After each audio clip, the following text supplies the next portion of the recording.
It's Wednesday, September 14th, and this is Bill McCamley. I'm a state representative from Las Cruces and Mesilla with your legislative update for the day. So it's been a full day for me. I'm actually pretty tired. I'm going to crash out here in a second, but I've been in Albuquerque all day.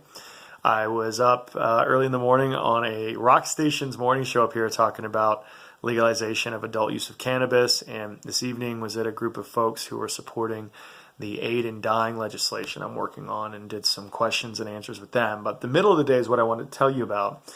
There was a really good tax interim committee where there was an educational session on, this is on the gross receipts tax. So this is in New Mexico. When you pay for a good or service, you pretty much pay a tax on it. It's one of the main things that both cities and the state use to pay for everything from cops and streets to education. Well, we've kind of gotten to a point where we give all these exemptions out so that the rate is really high. So for instance, in Las Cruces, it's like 8.2%. And that's bad for a whole lot of reasons.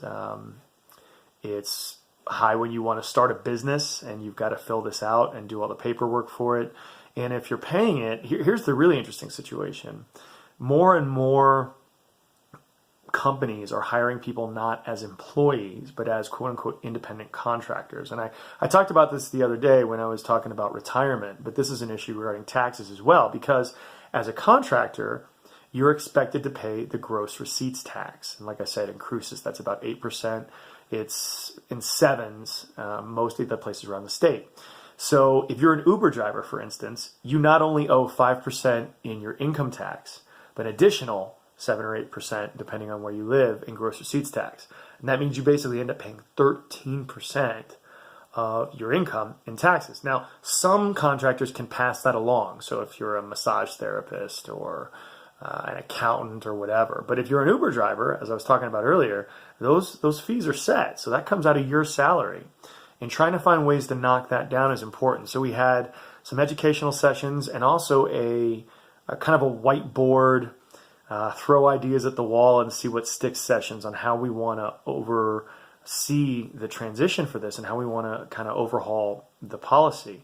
And there were Democrats and Republicans, and everyone was kind of working together and taking a real academic view on some of these important issues and how we go around them. And it was really nice, especially since this is campaign season and things tend to get a little crazy in terms of the partisan stuff. What we're trying to do is figure out a way to take away all the exemptions, deductions, and credits, but do so in a fair way. And that includes eliminating as much as we can regressivity. So for instance, if you pay for a lobster right now, you don't have to pay tax. So how do we keep for poor people, especially at the bottom end of the income stream, how do we keep them not paying the tax? But ask people who are more wealthy or visitors to the state who are coming in to buy food, how do you pay for that? And then also get rid of a lot of the exemptions for corporations that are out there that may or may not be providing any sort of economic benefit. So we figure broaden, flatten, make the tax code simple. It makes starting jobs a lot easier. It makes the tax fair, especially to people at the bottom end of the income spectrum, and just makes a better policy. So as always, if you have questions, comments, or concerns on these or any issues, I would love to hear from you. Thanks a lot, and I'm hitting the sack. Bye.